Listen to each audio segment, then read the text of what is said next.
Cuaca hujan ekstrim disebut sebagai pemicu utama rentetan peristiwa bencana di Indonesia.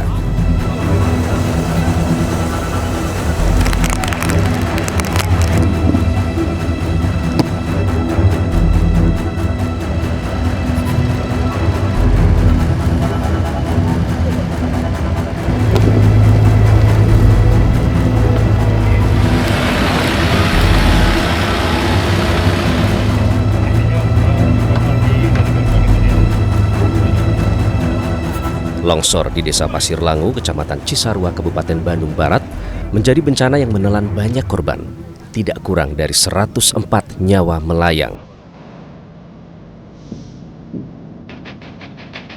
Didera hujan intens selama sepekan, desa di kaki Gunung Burangrang ini diterjang longsor. Ratusan ribu meter kubik material tanah menghantam permukiman warga.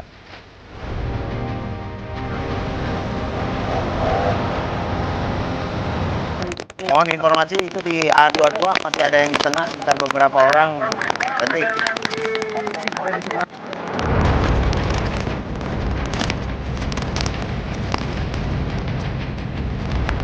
Kesulitannya apa Pak? Mungkin bisa sambil ditunjukkan dengan medan seperti ini kesulitannya apa? Kesulitannya di sini adalah ini batu yang tadinya asalnya itu ini nggak ada batu. Jadi ini yang ada menurut peta itu sungai itu hanya kecil di sana. Batu ini semua dari atas sana. Nah, ini ribuan kubik batu turun ke tengah dan menjadikan sungai baru di tengah. Nah, sungai baru di tengah di sini ini 25 rumah. Dengan 25 rumah dengan dari mana Pak batasnya Pak? Ini dari mulai ini sampai dengan yang dekat sebelum pohon itu. Ada 25 rumah. 25 rumah dan jumlahnya kurang lebih ada sekitar 50 kakak. Nah, ini yang ada di depan sini. Ini adalah ujung gentengnya. Karena posisi jalan genteng itu sejajar.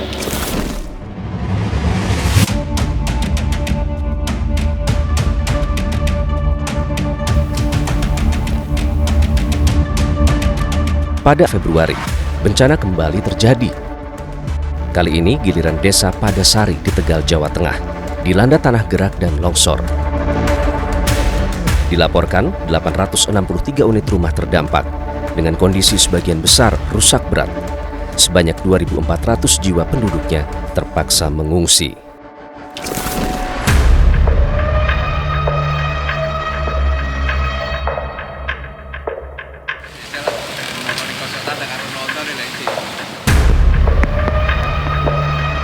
Tanah longsor juga terjadi di Desa Kalongan, Kecamatan Ungaran Timur, Kabupaten Semarang.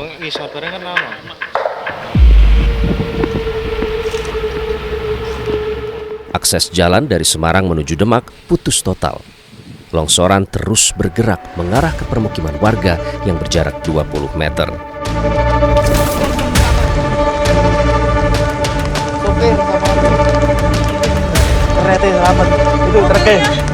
Terkeh. Bencana alam susul menyusul terjadi di Indonesia.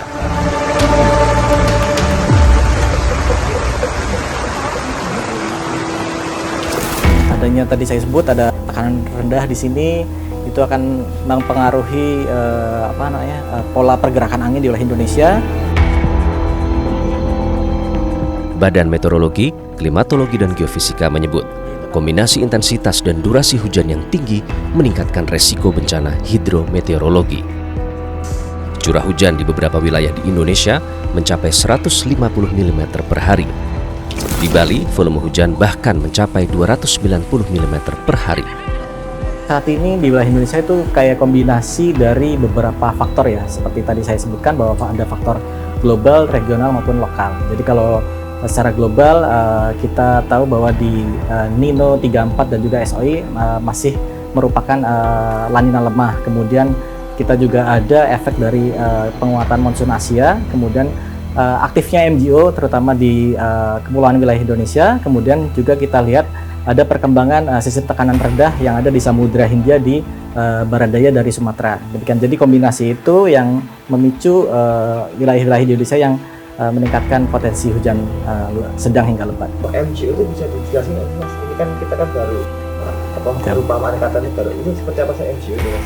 Bergerak dari Samudra Hindia, Indonesia dan seterusnya, dan kalau pada saat itu aktif di wilayah Indonesia, maka itu dapat memicu pertumbuhan awan-awan konvektif di wilayah tersebut gitu, Mas. Jadi potensi hujan sedang, lebat hingga bahkan ekstrim juga di wilayah tersebut.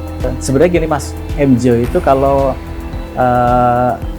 dia sendirian, ya itu memang dapat memicu, tapi dia mungkin tidak sebesar ketika dia berkombinasi dengan yang lain gitu. Saat ini kan kita masih kombinasi dengan monsun Asia, kemudian kita juga ada La Nina gitu. Jadi kombinasi itu yang membuat potensi hujannya tuh makin kita harus waspadai gitu.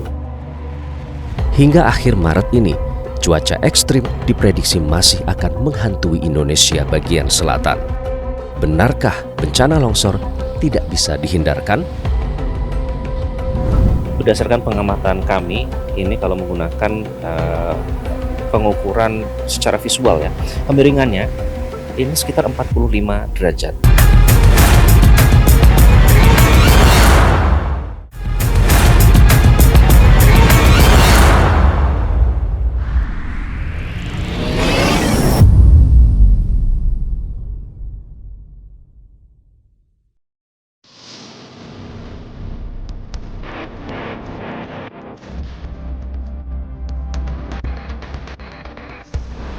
Inilah Desa Tugu Mukti, Kecamatan Cisarua di Kabupaten Bandung Barat. Kali gas. Nah.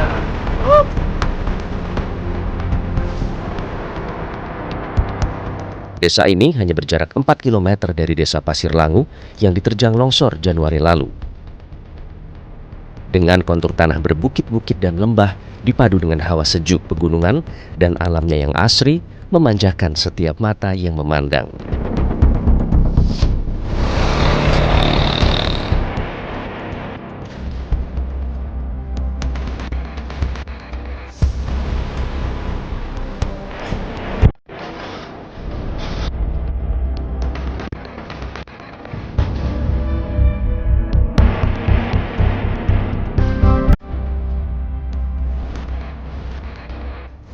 Serupa di Pasir Langu, Desa Tugu Mukti memang dikenal dengan potensi pertanian, khususnya hortikultura. Dikenal sebagai sentra penghasil sayuran dan bunga hias. Hampir setiap jengkal tanah di Tugu Mukti dimanfaatkan warganya untuk bertani, bahkan di lereng yang curam sekalipun.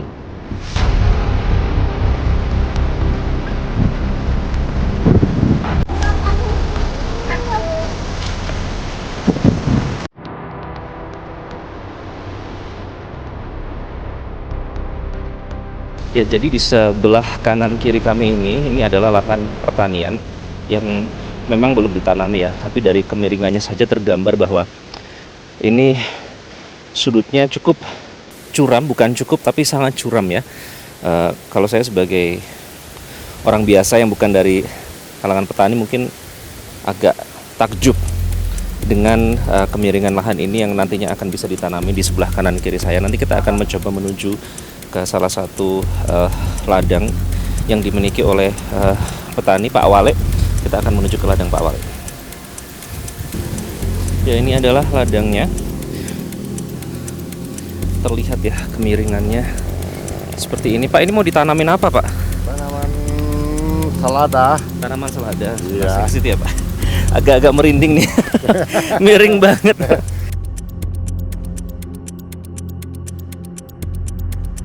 Jadi kita sekarang sedang menuju ke atas. Ini lahannya Pak Wale di sini. Selada ya Pak ini semua ya. Dari bawah sampai ke atas dengan kemiringan yang mungkin dari kamera saja sudah tergambar, apalagi melihat secara langsung betapa kemiringannya sangat curam. Kita akan coba lihat ke atas seperti apa kondisinya. Lewat sini bisa Pak? Bisa.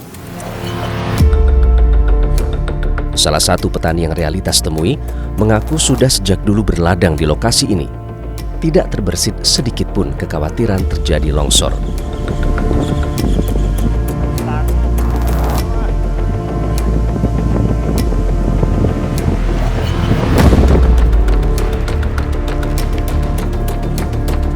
itu. Oke, jadi dari mana sampai mana ininya Bapak, lahannya Bapak? Lahannya, wah luas lahan nama. Yang di sini deh, yang di sini nih dari bawah sampai atas nih punya Iya, Pak Wale. sama Pak Wale, sampai saung gini, sampai belakang Miringnya juga sama, Sama. semiring ini semua. semuanya, Oke. miring semuanya. Ini kan lahannya kan mirip sama yang kemarin Pak, longsor di Pasir Langu ya. Kemiringannya tuh sama gitu. Bapak pernah takut nggak, pernah khawatir nggak kalau terjadi hal seperti itu di sini? Di sini enggak khawatir, udah biasa. Nah, kemarin kan ada himbauan ya Pak, mungkin kalau misalnya ada instruksi dari pemerintah daerah, karena ini lahannya dianggap berbahaya Ya. karena terlalu curam atau terlalu miring. Kalau Bapak mendengar itu gimana responnya? Tanggapan Bapak apa? Enggak apa-apa mah. Enggak, tidak apa-apa. Kemak-kemak itu lah.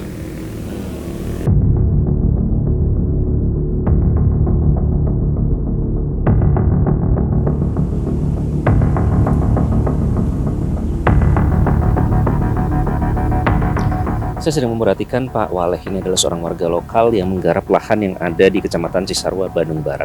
Nah, lahan yang dimiliki atau digarap oleh warga lokal di Kecamatan Cisarua ini kurang lebih keadaannya seperti ini.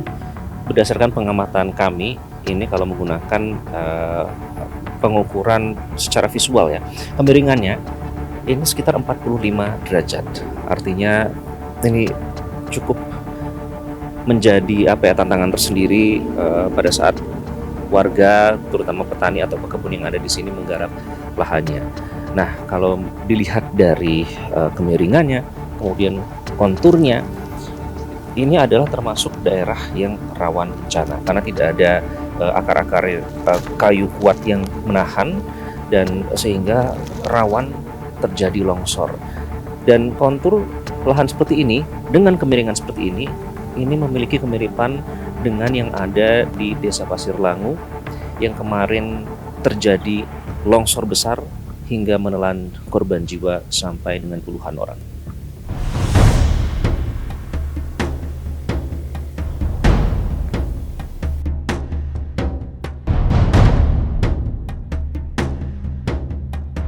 Nyatanya memang masyarakat di Desa Tugumukti alah bisa karena biasa, alias sudah terbiasa. Aktivitas berladang dilakoni oleh sebagian besar penduduknya secara turun-temurun. Terlebih hingga saat ini juga tidak pernah mendapat sosialisasi tentang bahaya dan resiko longsor di desanya. Iya, miring kan itu rawan. Kalau nggak dipanen, tapi kan ini ladang kami. Oh gitu. Iya. Tapi ini Takut dari situ juga kan sumber air sama yang rawan. Sama. Bu, ini kan juga miring ya Bu lahannya Iya, ya Bu ya. Sama miring. Berarti resikonya tinggi ya Bu ya kalau di sini. Resikonya tinggi. Pernah nggak Bu dikasih arahan gitu atau instruksi mungkin dari pemerintah setempat hati-hati kalau saat bertani karena di lahan miring gitu? Belum ada mungkin Ada ya. ya. Belum ketemu sama pemerintahnya.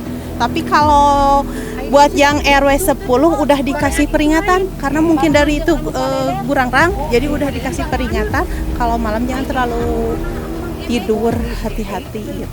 Jadi itu kan dulu pas 2000 berapa pernah ada longsor, korbannya 1 jiwa. Pernah sama. Di tempat yang sama atau beda? Beda sih, kalau itu mah Mentari, kalau ini mah Curug Layung nih mah. Pernah dulu juga. Iya, jadi kalau mau nyuruh kami pindah dulu, ya di mana kasih tempat dulu, terus jangan dikasih rumah dulu, tapi kedepannya gimana? Untuk 1-2 hari mungkin ada yang ngasih makan, tapi kan kalau disuruh pindah selamanya, kami mau kemana gitu? Hasil pendapatan, rumah, ya di mana gitu? Kalau misalnya sekarang nih Bu, sekarang ini kan lagi cerah, tiba-tiba hujan deras, Ibu tetap berhenti panen dulu, langsung keluar dulu? Berhenti dulu. Terus kan ini juga rawan, takut dari sana. Dari mana Bu? Itu dari atas itu PT. Oh. PT itu ya sebelah situ.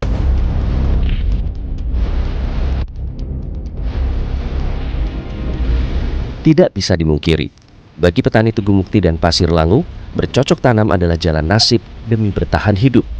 Namun tanpa disadari, mereka hidup di atas zona rawan longsor.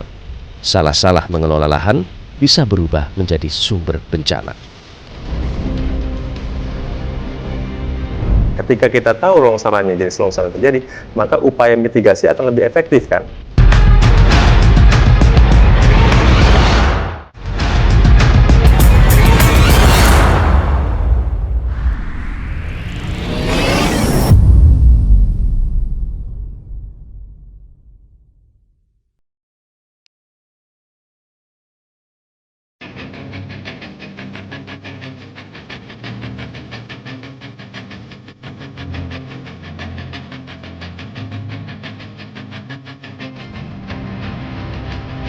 Bencana hidrometeorologi dan geologi silih berganti menghampiri negeri ini.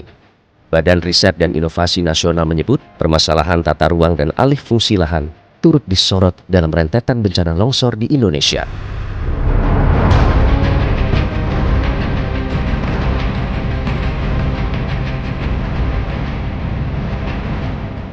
Untuk di daerah-daerah yang mempunyai risiko longsor, bencana longsor itu harusnya tidak diperbolehkan adanya aktivitas membuka lahan, ya. Jadi kalau misalnya sudah terjadi seperti itu, berarti sebenarnya harus ada perbaikan yang dilakukan. Mungkin dengan melakukan penanaman pohon-pohon keras di antara tanaman-tanaman yang ada di sana gitu ya. Jadi istilahnya apa itu? Tumpang sari ya, tumpang sari. Jadi mungkin di satu petak lahan itu dia sayuran, tapi di tengah-tengahnya ada tanaman-tanaman keras yang juga ditanam di situ. Jadi nantinya seenggaknya tanaman-tanaman keras itu, pohon-pohon itu bisa meminimalisir gangguan air hujan terhadap kesetimbangan yang ada di lereng itu, sehingga potensi bencana longsor mungkin bisa diminimalisir gitu. Tentunya ketika sudah menjadi lereng yang terbuka, tidak boleh ada pemukiman. Karena ketika lereng terbuka, tidak ada lagi yang bisa mengontrol air hujan masuk ke dalam tanah, risiko longsor semakin besar, maka bencana akan terjadi apabila ada pemukiman di bawah lereng itu. Jadi kalau terjadi longsor ya tidak ada korban jiwa gitu ya. Jadi memang perlu ada aturan yang ketat ya dalam penggunaan atau perubahan tata guna lahan, harus diperhatikan adanya apakah ada risiko yang akan timbul terhadap keberadaan dari pemukiman di daerah yang dilakukan pembukaan lahan itu.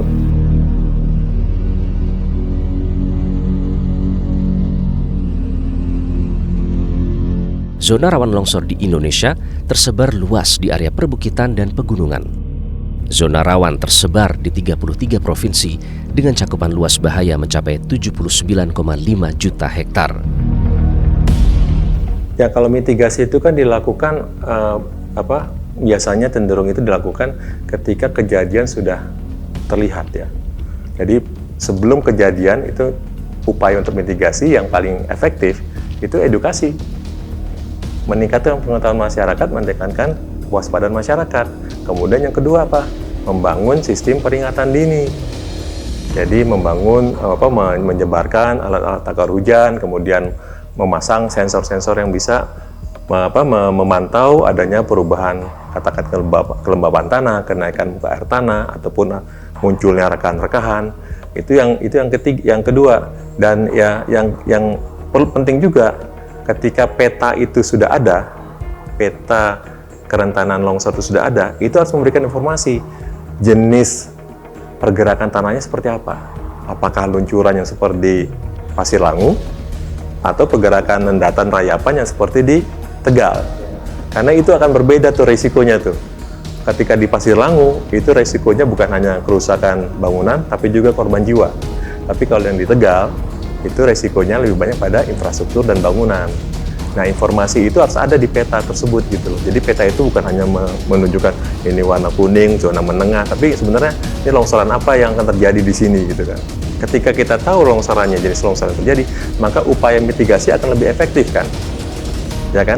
Ketika potensi ancamannya itu seperti di Pasir Langu, maka yang harus dibangun apa? Yang harus dibangun adalah pemasangan alat sistem pemantauan atau peringatan dini tadi, ataupun membangun kayak tanggul-tanggul itu untuk menahan supaya material yang meluncur itu tidak akan menerjang pemukiman kan. Kondisi topografis dipicu oleh curah hujan tinggi dan alih fungsi lahan yang masif disebut menjadi titik kritis utama zona rawan longsor.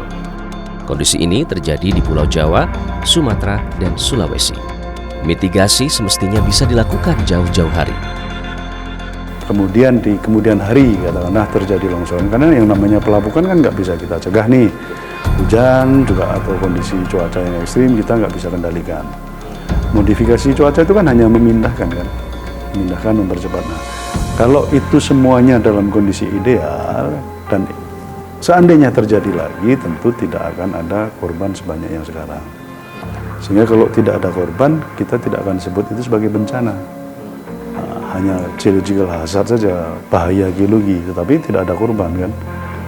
Tapi kalau sudah menimbulkan korban banyak, kita sebut sebagai bencana geologi, geological disaster.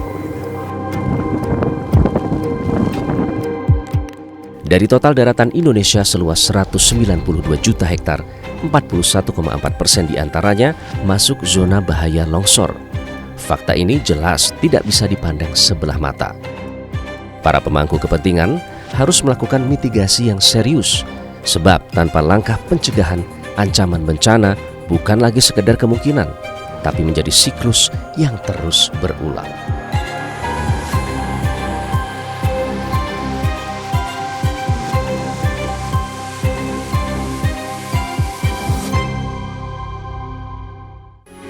Metro TV.